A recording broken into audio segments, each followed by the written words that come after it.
পরমপিতা পরমেশ্বরের পরম ভক্ত হরিদাস নামে এক ধর্মপরায়ণ ব্যক্তি একসময় এক সিদ্ধ যোগী পুরুষের সাক্ষাৎ পেয়েছিলেন। তিনি সুখ দুঃখ, পাপ পুণ্য, জীবন মৃত্যুর শাস্ত্রসম্মত মর্ম কথা জানতেন।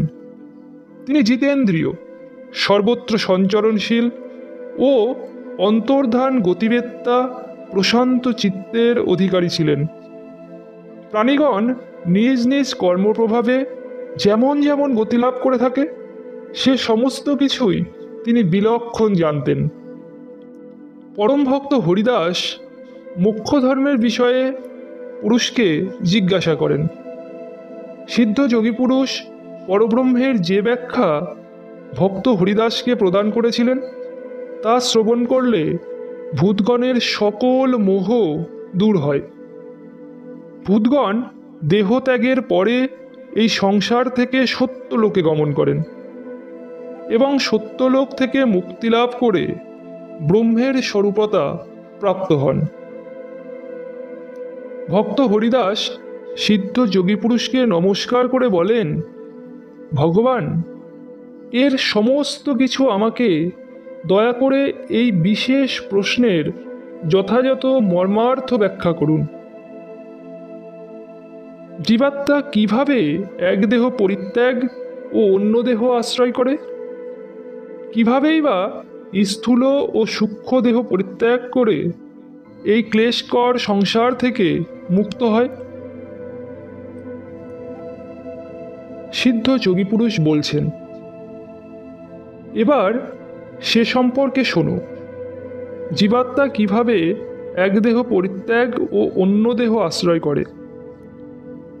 জীবাত্মা জীবদেহ আশ্রয় করে যে সকল আয়ুষ্কর কাজ করে থাকে সেই সমস্ত কাজের ফলাভোগ শেষ হলে তার আয়ু ক্ষয় হয়। এরপর সে বিপরীতমুখী হয়ে নিরন্তর অসৎ কার্যে লিপ্ত হয়। নিজের শরীরের অবস্থা ও ক্ষমতা অনুভব করেও অহিতকর বস্তু ভোজনে প্রবৃত্ত হয়। অতি ভোজন, অনাহার, অপেয় পান, আমিষ, আবার কখনো গুরুপাক বস্তু ভোজনে আসক্ত হয়। অনিদ্রা, দিবানিদ্রা, এমনকি অত্যধিক স্ত্রীসঙ্গ দ্বারা শরীরকে দুর্বল করে ফেলে। সবশেষে জীবের বুদ্ধি নাশ হয়। শ্রেয় থেকে প্রিয় বস্তুর দিকে আকৃষ্ট হয়ে দেহত্যাগ করে। জীবাত্মা দেহত্যাগের সময় শরীরের অন্তর্গত অগ্নি বা উত্তাপ বায়ুবেগে বশত প্রকোপিত হয়ে দেহকে উত্তপ্ত করে ও প্রাণবায়ুকে রুদ্ধ করে সমুদয় মর্মভেদ করতে থাকে। তখন জীবাত্মা মর্মভেদী ভীষণ যন্ত্রণায় আক্রান্ত হয়ে দেহত্যাগ করে। সমস্ত জীব বারবার জন্ম মৃত্যুর বশীভূত হয়। মৃত্যুকালে অর্থাৎ পঞ্চভূতের পৃথককরণের সময়ে শরীরের ভিতরের প্রাণ ও অপানবায়ু ঊর্ধ্বগামী হয়ে দেহকে পরিত্যাগ করে।